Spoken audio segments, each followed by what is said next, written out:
Shantirantarikshagam Shantir Dyav Shantir Disha Shantiravantara Disha Shantiragni Shantir Vayu Shantiraditya Shantish Chandrama Shantir Nakshatrani Shantirapa Shantiroshadaya Shantir Vanaspataya Shantir Gau Shantiraja Shantirashva Shantir Purusha Shantir Brahma Shantir Brahmana Shantir Shantireva Shanti Shantirme Astu Shantihi.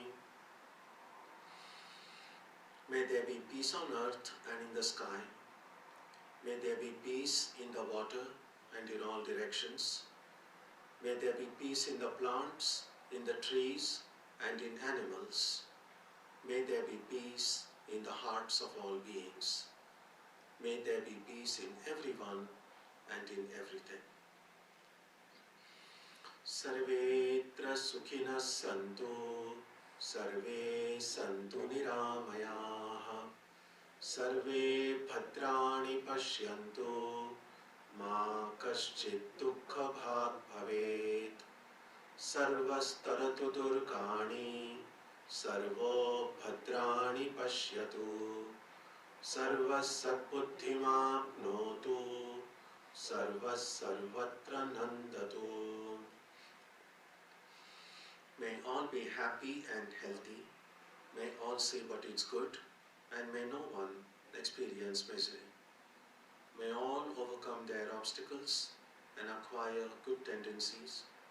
May people everywhere find joy and fulfillment.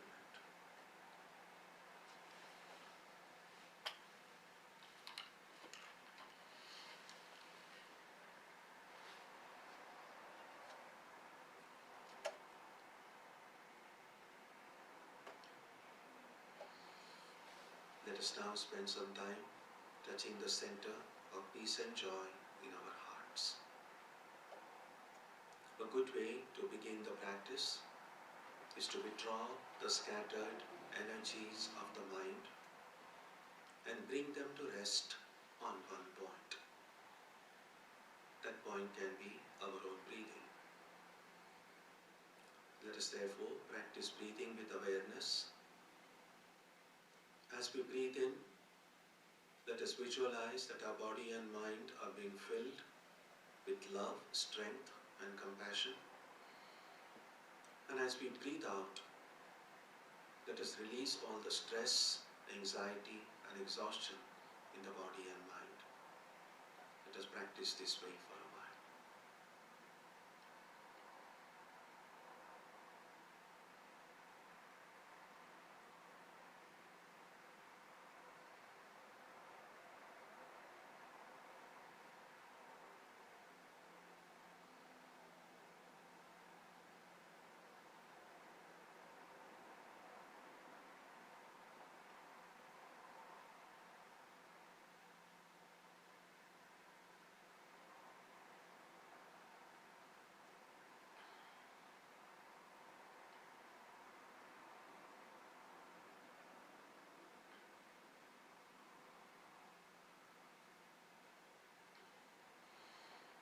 Let us now turn our attention to the region of our heart. Although God is present everywhere and in everyone, the divine presence can be felt most clearly in our own hearts. We can meditate in any way we have been taught. To remain focused, we can take the help of a short mental prayer or a mantra or a divine name. Let us now spend some time dwelling on the presence of God in our hearts.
Satkamaya Tamasoma Jyotirgamaya Mrityorma Amritam Gamaya Aviravirmaheti Rudrayatte Dakshinam Mukham Tenamam Pahi Nityam. May the Divine lead us from the unreal to the real, from darkness to light, from death to immortality. May the Divine Consciousness fill our hearts and protect us.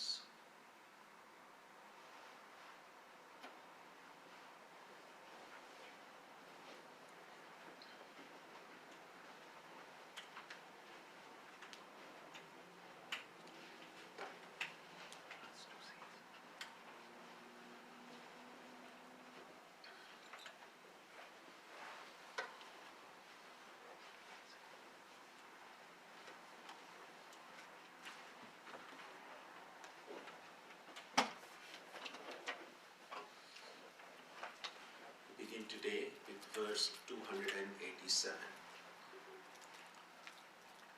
Mata pitrohor malod bhutam malamam samayam vapuhu tyaktva chandalavat duram brahmi bhuya kriti bhava.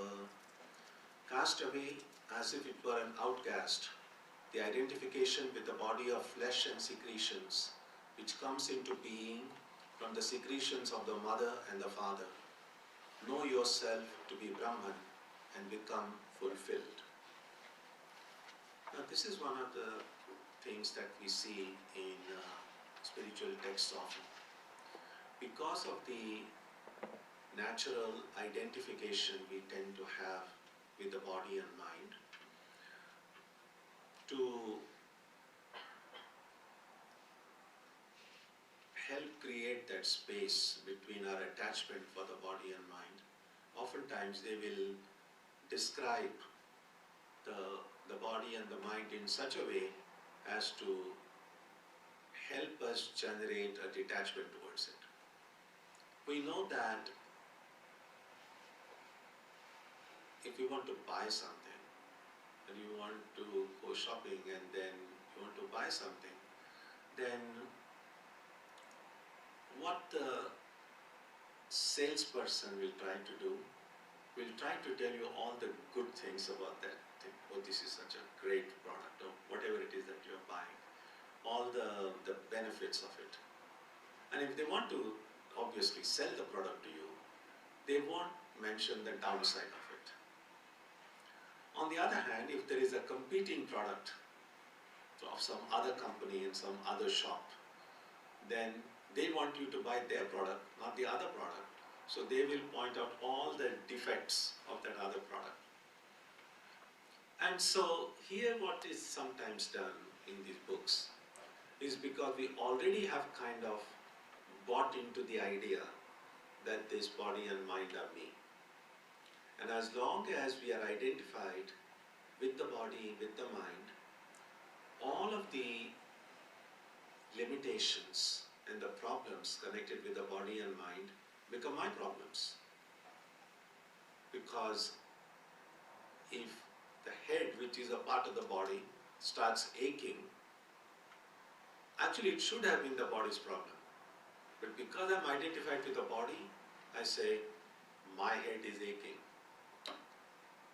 Or if there is a pain in the body, it should have been the body's problem. But it's like, no, I am in pain. So why is it that when there is pain in the body, I feel I am in pain? Why is it that when the mind is stressed, I feel I am stressed? That's because we feel they are me. Now, we have also seen that if something is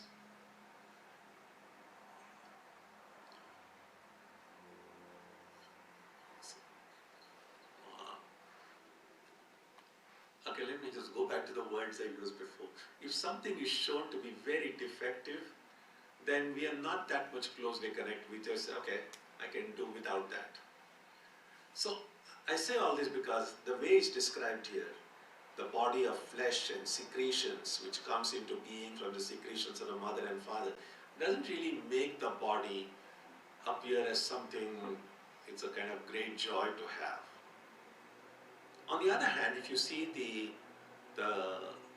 consumeristic society in which we live, when you see all the advertisements, all the models and modeling and all of that, they make the body appear as something, it's as a great blessing sort of thing.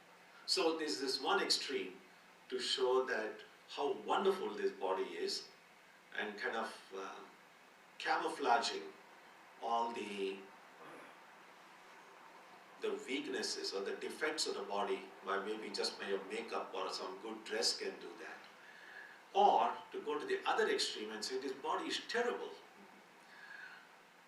We really don't want to go to any of the extremes. But right now, because we are identified with the body and mind, the text will often describe the body in a way by which a lot of detachment is generated. As spiritual seekers, we have to understand why this is being done. Because sometimes there is a tendency, at least in some students, that, oh, I'm not the body, I'm not the mind, I'm the Atman, so I don't have to care for the body. And that kind of a neglect of the body and mind sometimes become detrimental to one's own spiritual progress. Because if I don't take care of the body, of what kind of food I eat, whether I give the body enough rest or not, and so on, then the body is going to break down more often.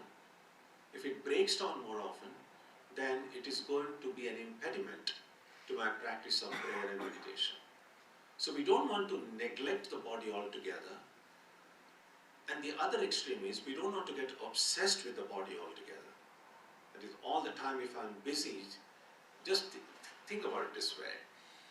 How often in a day do I stand before a mirror? How much time do I spend before a mirror?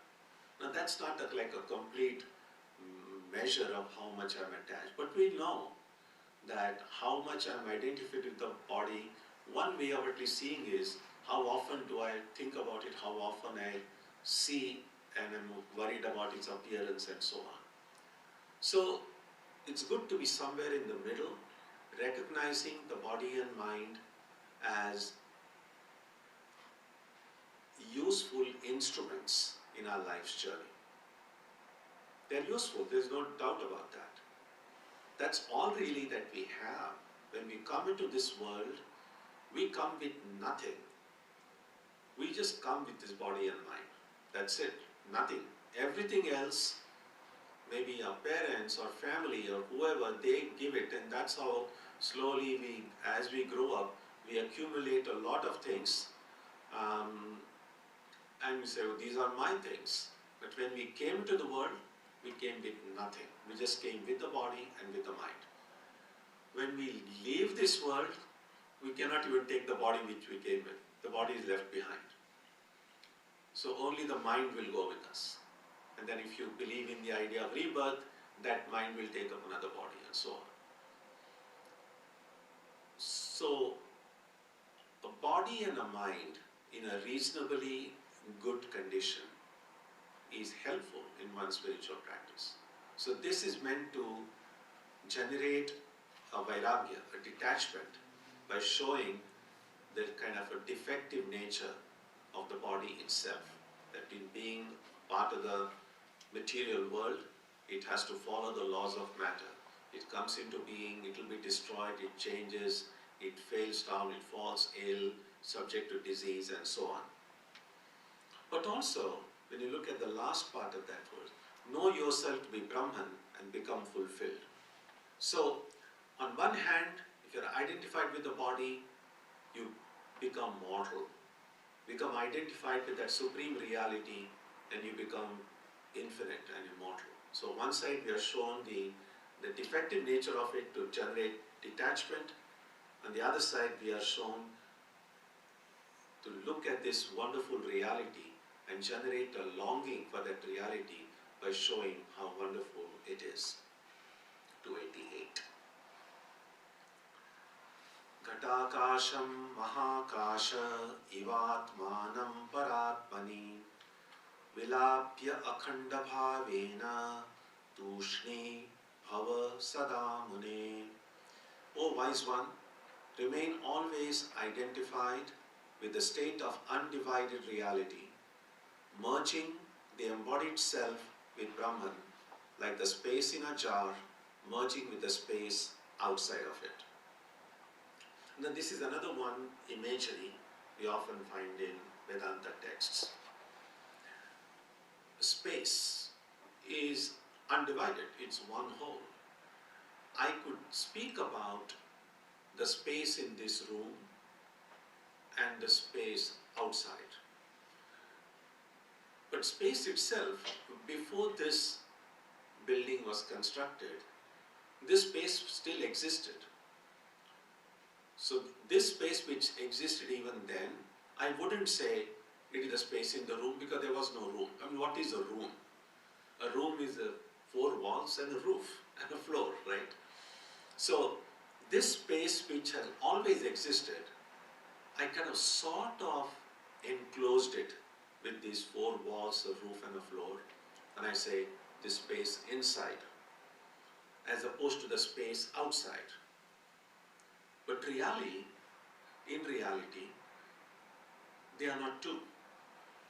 All that needs to be done is, if these walls come down, the space, I mean, you could say this little space in the room merged with that big space outside. In effect, what had happened is these walls have come away. So that's the example often given here, the space inside a jar. So it's called akasha means space. Ghatakasha, ghata is a jar. So ghatakasha means a space inside a container, a jar. As opposed to mahakasha, the great space, that is all the space outside. So exactly in the same way, I give the example of a room, but if you have a clay jar, then you could say, and if you could speak with that space and ask that space inside the jar, hey, who are you? What's your name? And if the space could speak, the space would say, well, I'm a jar space. And you look at the space outside and say, who are you? Oh, I'm this big infinite space outside. And then maybe you just kind of break the jar is broken into pieces. And then you say, oh, then you ask that little space inside, who are you now? And that space is about, I thought I was somebody else, but looks like I'm this infinite space. That's the imagery in mind. So right now, the self, the Atman, who we are, we have gotten identified with this jar of the body and mind. And that's why somebody asks me, who are you? I say, I am this. As opposed to this infinite reality which is outside me. Now once this wall of the body and mind is broken, then that which is inside and that which is outside becomes indistinguishable. Now, what is the meaning of breaking this wall of the body and mind? Not physically breaking. Physically breaking doesn't really solve the problem as we see, because essentially death really means physically this body wall has come away. Doesn't solve the problem because the mind wall is still there. And the mind wall is very subtle. The death doesn't destroy the mind. And that's why this mind then takes on another body. That's how this idea of rebirth and remaining within this samsara chakra, the cycle of relative existence remains. So this body-mind walls coming down really means not identifying with them. We already get a glimpse into what it means when the body and the mind walls will come down.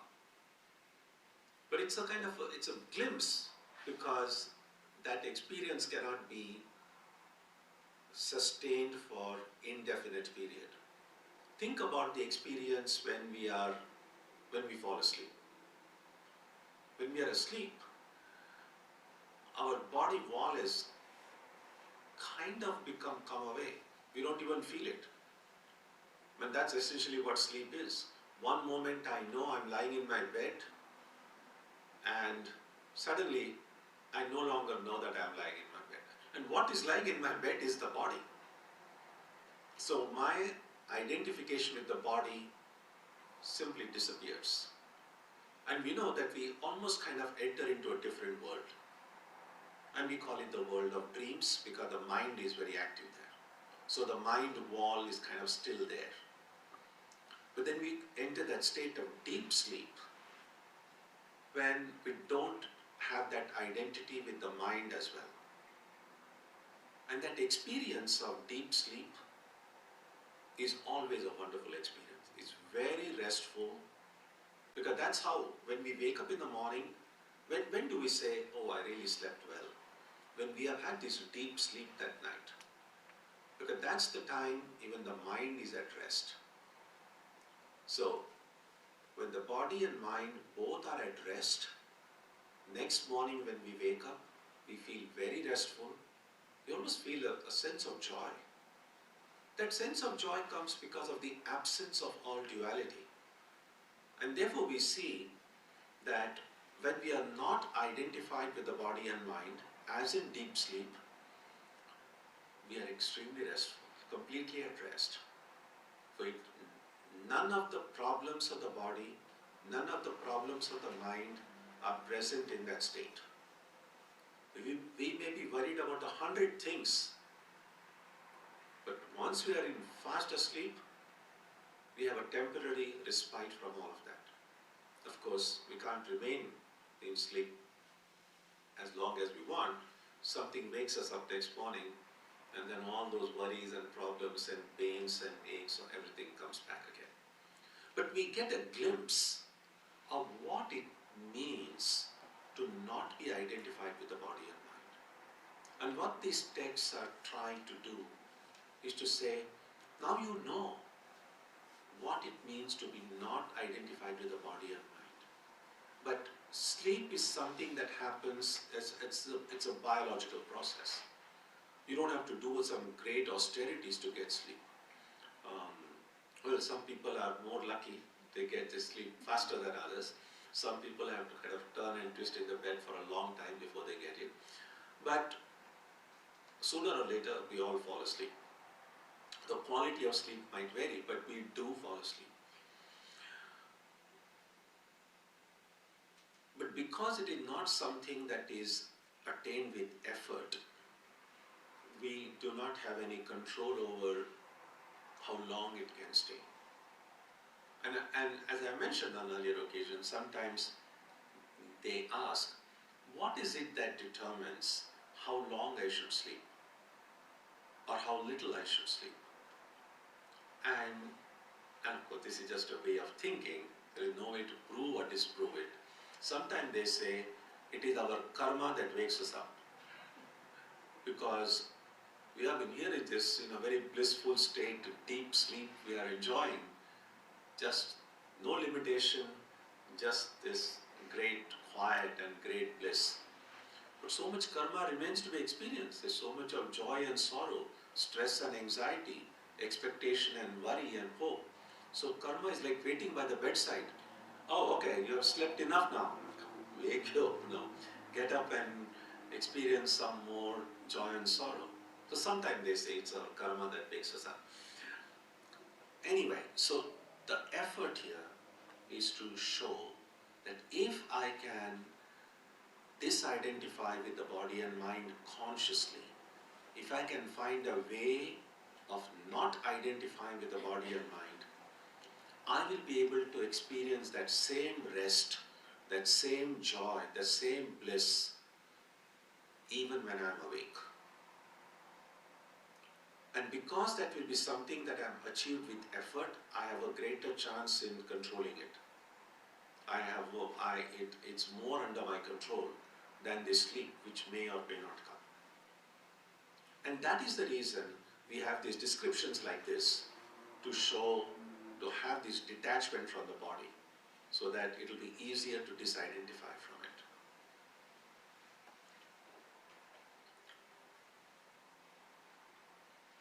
Verse 289. स्वप्रकाशमधिष्ठानं स्वयं भूय सदात्मना ब्रह्मांडमपि पिंडांडं त्यज्यतां मलभांडवत्. Becoming the self-effulgent substratum, Brahman, you, as that real being, should give up the macrocosm and also the microcosm as if they were receptacles filled with dirt.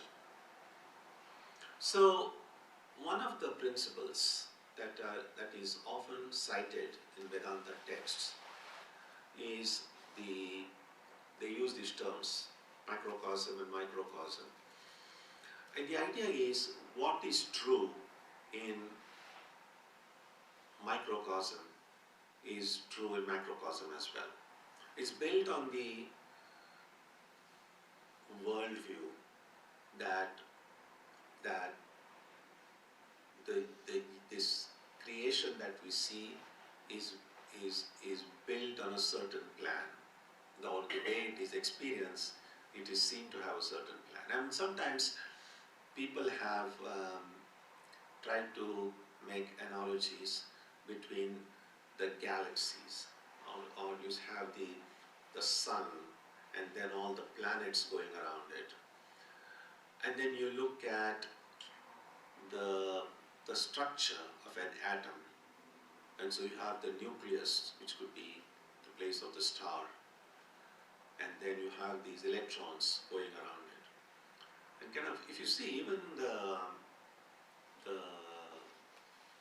way these things are depicted in diagrams, an atom magnified would look very much like the planetary system. And so there is this idea about the macrocosm and a microcosm built on the same plan. And so if we can find an answer to either the macrocosm or the microcosm, we may be able to explain the universe, both internal and external, as we experience it. Sometimes when people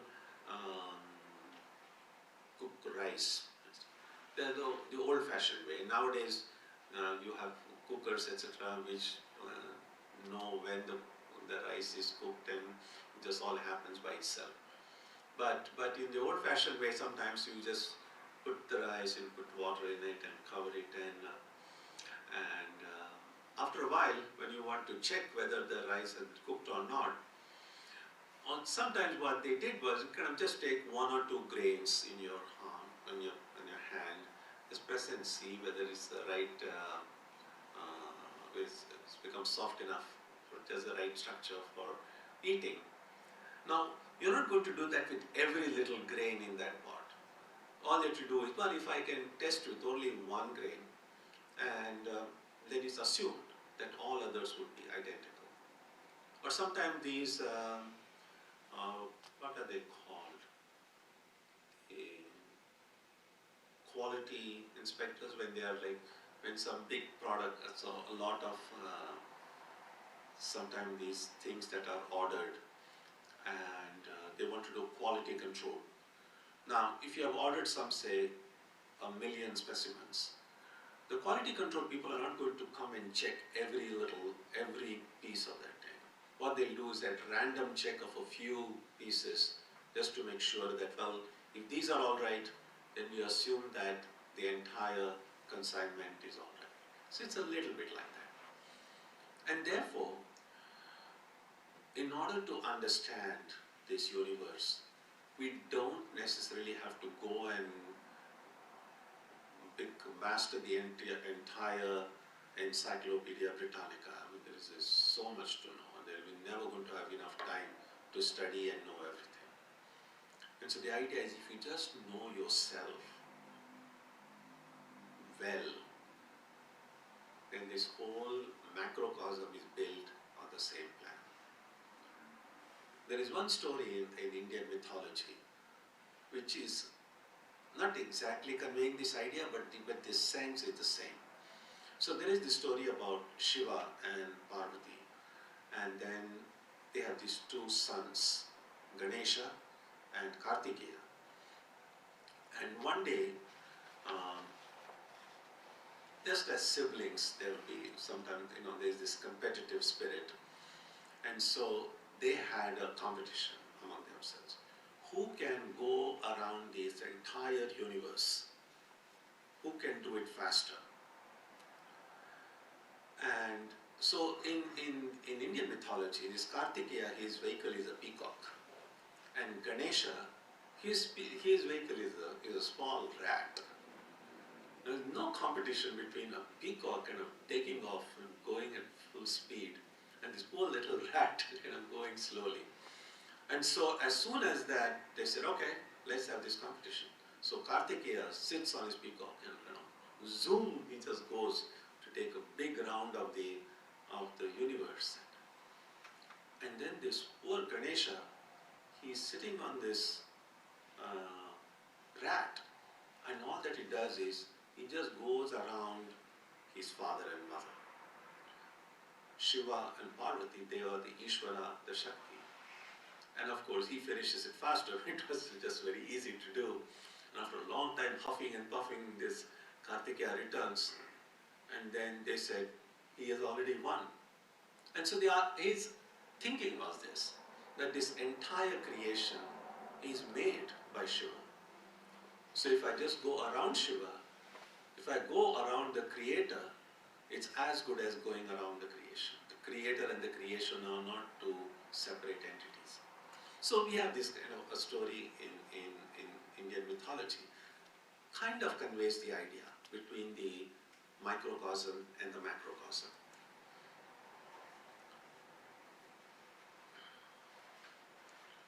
So how do we stop identifying, give up the identification, it says, with the microcosm? So if we look upon the body and mind as the microcosm, we identify with the microcosm as I. And I'm really pointing at my body when I say I.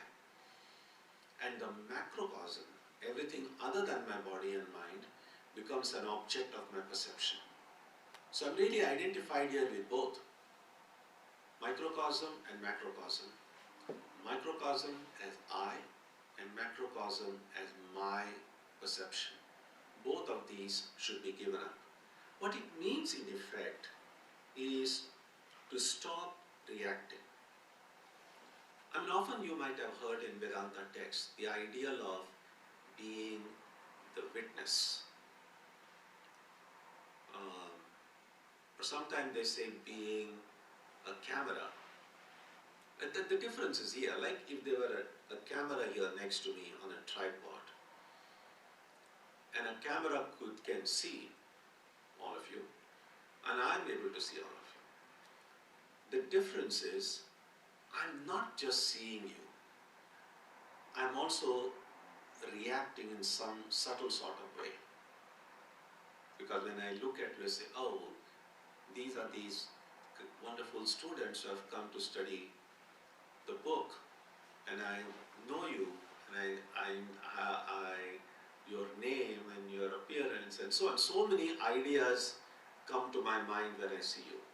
So I'm not just being a witness, because in some way I'm also reacting when I look at people in front of me. The camera, on the other hand, is just seeing. The camera is not reacting. So in some sense, the camera is a true witness. Can we ever be a witness like that? Not exactly, never really like a camera. Unless we kind of become like zombies, or just somebody like who is just stoned. That's not the way. We have never seen enlightened beings, there are no reaction. So we have to understand what it means to be a witness. When we look at the lives of these great saints and mystics and prophets and incarnations, we see their lives were like, so to say, normal life. By normal lives I mean, they laughed, they cried, they wept, they pretty much showed all the emotions that you and I show. And yet, in a strange sort of way, they were a witness while we are not. So it's not that we shouldn't smile, or we shouldn't cry, or we shouldn't grieve. Those are very natural ways to do it. The important thing is this. It's being happy is not a crime. Being sad is not a crime. But if I allow the joy or the sorrow to overwhelm me, I kind of get submerged in it to the extent that I forget myself, then there is a problem. And there is a problem only because of this, that if I'm not in control of myself, then what this body and mind will do, I have no control over it. And that's what oftentimes happens. Whenever we regret doing something or saying something, it's always because at that time we were overwhelmed with some emotion or stress or some kind of an addiction. I mean, alcohol or drugs are a way by which physically we become incapable of being self-aware of our actions and thoughts. And then we have no control over it. So it's not possible to be a witness in those kind of stages when we are overwhelmed by either by some external means or by our own emotions and feelings. So being a witness means participating in the life around us, but laughing, crying, all that is fine, but never allowing these things to submerge us. It's almost like, I've sometimes given the analogy of being actors. And you know that Shakespeare's all the world's a stage, and the different stages of life. So he's comparing about the whole lifespan to be almost like a play and acting and so on. The hallmark of a good actor is to forget oneself and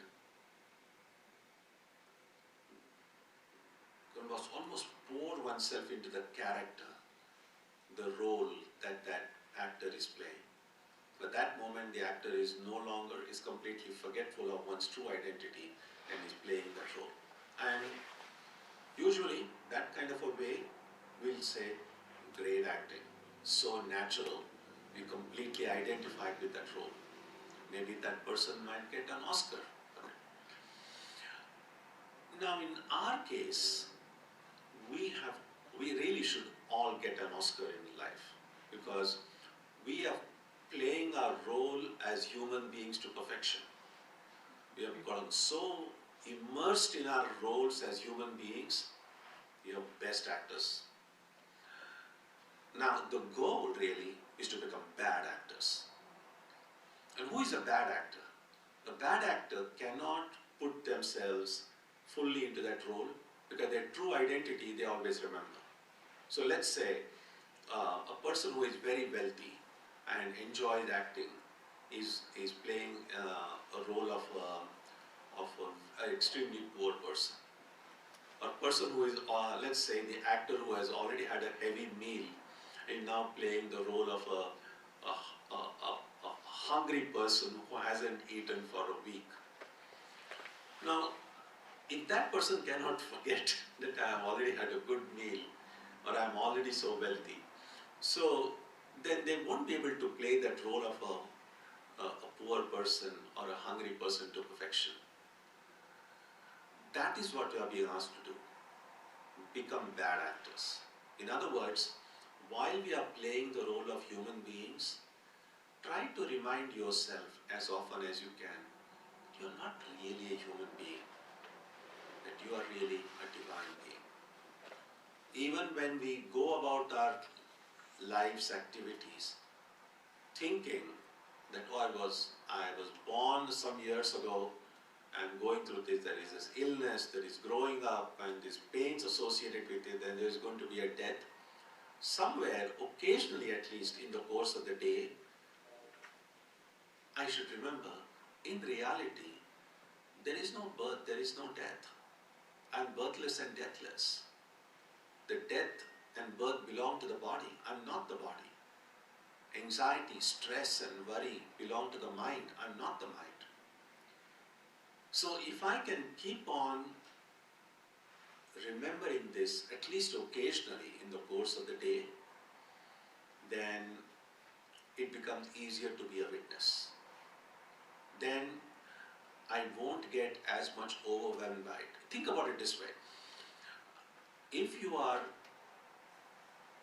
dreaming, and in the dream something terrible is happening, and you are overwhelmed by it, and then something happens and you kind of open your eyes and you say, and you quickly realize, oh no, it was only a dream. And once you know it's a dream, you want to kind of, like, if that terrible thing, you are in the middle of it, and if you have some kind of a weird sense of humor, and you say, I want to see what happened after that. And you want to go back into the dream. Once you get back into the dream, you don't really forget it's a dream, unless you fall asleep again. I mean, then that's a different story. But if you're somewhere in that threshold of being semi-awake, but also seeing the dream, and knowing the dream is a dream, no matter how terrible things are happening there, you can be a witness at that time, because you know that it's not really real. Or sometimes it can happen when you go to see some movie. Sometimes you can get so much absorbed in the movie, and you might be affected by whichever turn the story takes. But then suddenly remember there is this popcorn in your hand, you're just going to pop popcorn. And then you say, oh no, that's only a movie. So then you are not as much affected by it. So this, think about it this way. Every time you remember yourself that you are the Atman, you are putting a popcorn. While you are watching this 3D movie of the world. Think about it. It's a free movie. We are going to be seeing it. People pay extra money to go and see 3D movies in theaters. This is the free 3D movie we are seeing from the moment we are born.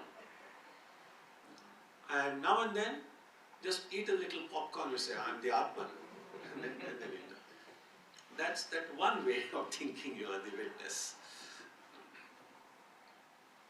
So keep this in mind, that the secret of being a witness is to be aware of what's going on, to learn from what's going on, but not reacting to it.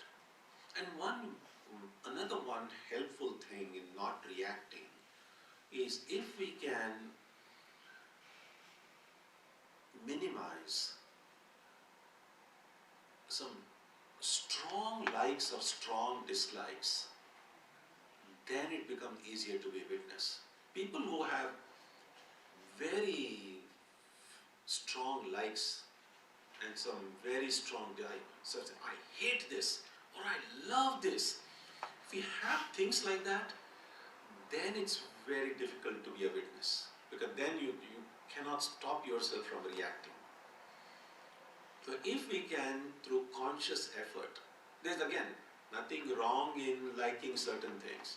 It's a natural human reaction. Nothing wrong in disliking a few things or disliking a few people as well. Again, a natural reaction. But in the beginning at least, if I try to reduce the intensity of my likes and dislikes, it will become easier to be a witness. And the more I try to remember that if God alone exists, that if everything is filled with the divine, then it's really very difficult to hate anything. Once you know, and if you truly love God, and you feel God is all that exists, then how can I hate anything? So there are ways to try to eliminate this kind of back and forth between likes and dislikes, love and hatred that people have. The more I'm able to stay in the middle, away from extremes of likes and dislikes, it will become easier to hold on to that witness attitude. So keep that in mind. So again, does not mean being without any expression. We see how much laughter there was. Sri Ramakrishna's and Swami Vivekachudamani, Holy Mother, very few pictures of them we see them smiling, and it does seem like, did they ever smile? Of course, in the books when we read, we know how much of laughter there was in the room. But in the era in which they lived, there was no point and shoot cameras. Nowadays it's kind of easy to kind of just click and then you see people in all of their different expressions. In those days, just kind of sitting before a camera, you had to wait for a long time before they could set everything. It's difficult to hold your smiling face for a long time. Therefore you'll find many of these old pictures taken in 19th century and early 20th century, everybody's sitting tight like this without any expression on face. But when you read the lives of these great ones, you see they were always so filled with joy. There were times when they grieved. And yet they were true witnesses, not reacting in a way in which they were overwhelmed with anything. And that's the ideal before us. So we'll stop here today. Any thoughts, ideas, questions, comments?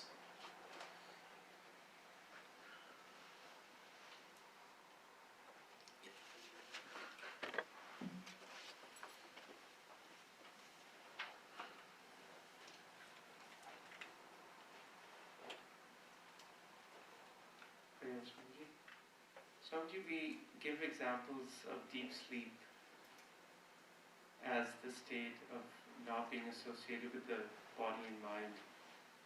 How is that different from being in deep meditation? Not different. Yeah. You could say that what we generally think of meditation, sitting quietly in a posture, is meditation with closed eyes. And if I'm, to the extent I succeed in being a witness without identifying with me or mine, it's a meditation with open eyes. So, yeah, you could use the word meditation even for that. But first try meditation with closed eyes before you attempt with only open eyes, because meditation with closed eyes, difficult as it is easier than meditation with open eyes.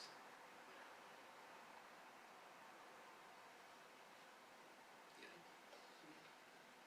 So Swamiji, following on from the comment you made about meditation and deep sleep, so I think of about chapter 6 when Arjuna is talking to Krishna, and Krishna gives him all the things about how you sort of practice meditation and all that. And then he says in the end, it's still difficult. So what can I do? And then he asks the question about what happens if I don't finish my in this life.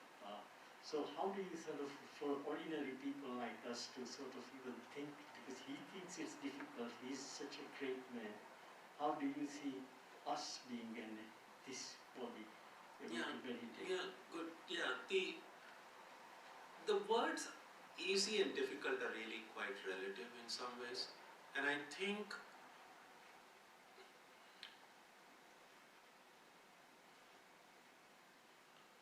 it's a little bit like this. I mean, there are problems with calling it difficult, and there are problems with not calling it difficult.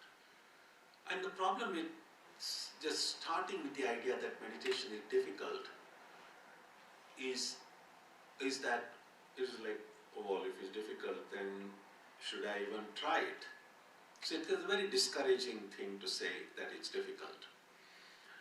On the other hand, to be aware that it is difficult, one will not necessarily be then expecting instant success. that, oh, I'm sitting here and, oh, 2 minutes are over and yet no samadhi. So it kind of keeps us a little bit more grounded, that it could take a little longer time. On the other hand, saying that it's difficult could make us feel, oh, it's going to take a long time before I'm enlightened. That's problematic also, because it's a little bit like if I know that a certain journey is going to take 15 hours, then my first 5 minutes I will say, well, what's the point in rushing now? It's going to take 15 hours anyway. And so, if we can hold these two apparently conflicting ideas together in the mind at the same time, that would be an ideal thing to do. To recognize that it is an advanced practice, meditation, that meditation is more than simply just sitting quietly with closed eyes. And so recognizing that it's an advanced practice will make me take it more seriously, will make me more realistic about how much effort I need to put into it, and so on. On the other hand, simultaneously to recognize that God's grace is always available. None of us knows how much work has been done in our last life. We don't remember anything of our last life. Well, we don't remember most things of this life as well. And because we don't know that, we don't know, we are all not starting from the same starting point.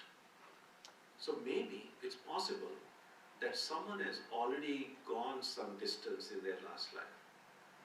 So in the beginning, because they don't remember anything of the past, they might think that, oh, they are just starting their spiritual life.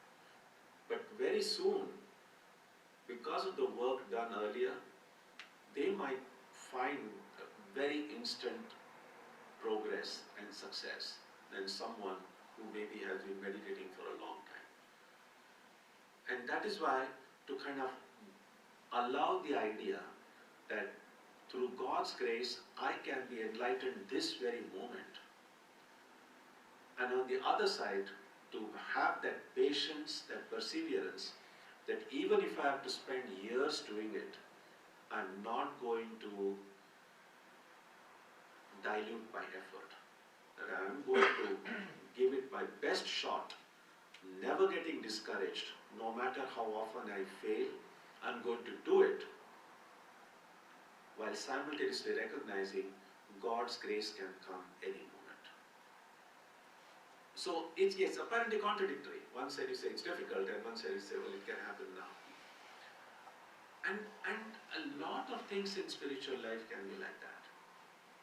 It's not, although we all speak about being logical and rational and all of that, but many things in spiritual life, we apparently have to hold these different opposing thoughts at the same time and just allow them to do what needs to be done. Because essentially, when we actually experience that reality is beyond all these pairs of thoughts. When we actually become enlightened, we cannot say, oh, did it happen quickly or did it happen late? That idea of early or late, we go beyond that. So all these things, whether something is easy or difficult, is these opposites are a problem right now. But these are not the problem in that state of enlightenment. And so it is helpful sometimes to keep these opposing emotions, opposing thoughts simultaneously without getting sucked into either of them. Yeah.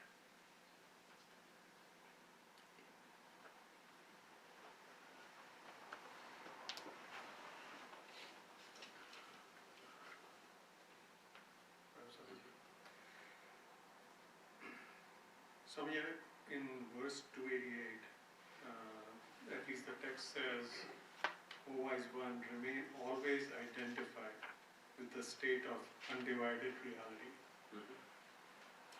Swamiji, and I had this issue or problem with understanding what the book is saying.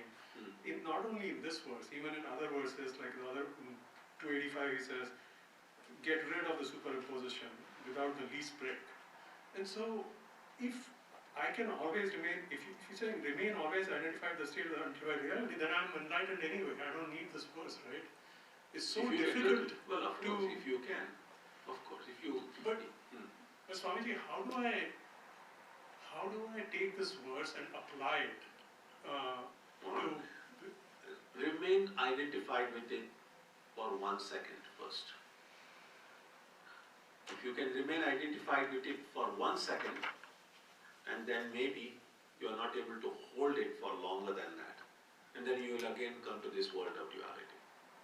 And maybe you can kind of gather up enough willpower to say, let me identify it for 1 more second. And you can keep on doing it for a while, even if not on a single day or in a single sitting. Over time, you might see that, oh, I'm able to now remain identified with that state for 2 seconds or 5 seconds. So that's what he really meant. So can I keep on first experiencing, at least get a glimpse of it. Once you get a glimpse of it, can you now prolong that duration? And of course, if you can do that 24/7, then you are enlightened. Then you don't need the book. Okay. Can I ask a follow-up? Sure. But how do I even identify with that state of undivided reality? First of all, the concept of undivided reality itself, mentally, yes, I get it. No, it's simple. What divides that reality, whatever it is that divides that reality, you have to say, that's not me. So what is not dividing this microcosm and macrocosm is the body and mind. And so every time, now what has happened is, going about our day-to-day activities has become so much kind of gone inside our veins and it's kind of in our bloodstream that we don't even feel that there's anything we can do about it. But actually we can. That is, every time I think of myself as this body-mind being, I can remind myself, no, that's not me. I'm operating through the body and mind. Even when I'm operating in the body and mind, I can just say, that's not me.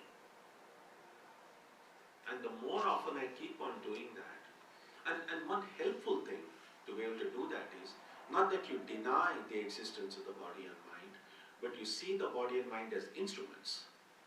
Because the more I see these as instruments, then they are not me then. I mean, the moment I say, oh, I love this computer. This computer is a great instrument.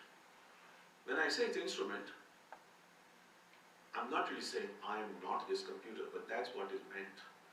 So if I can look upon my body and mind as my instruments, that is a way then of disidentifying with it.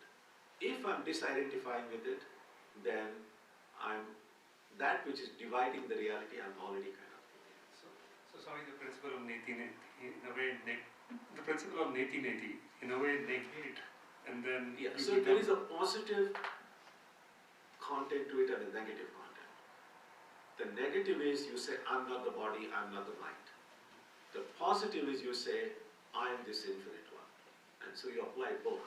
You go from the positive side, you negate what we are not, and you affirm what we are.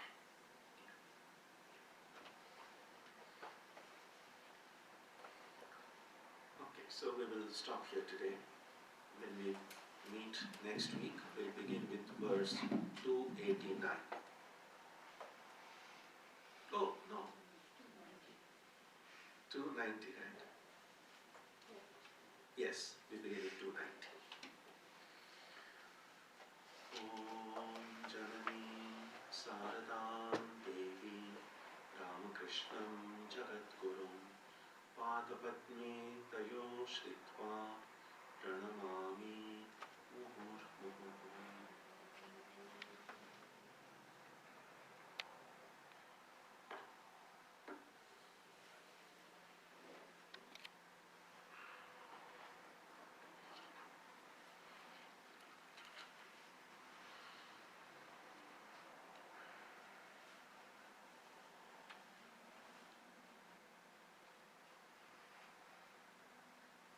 Sunday. For the satsang, our subject will be bringing God home. Next Wednesday we'll continue the study. On Saturday we'll have meditation as usual. Let's conclude with a prayer now.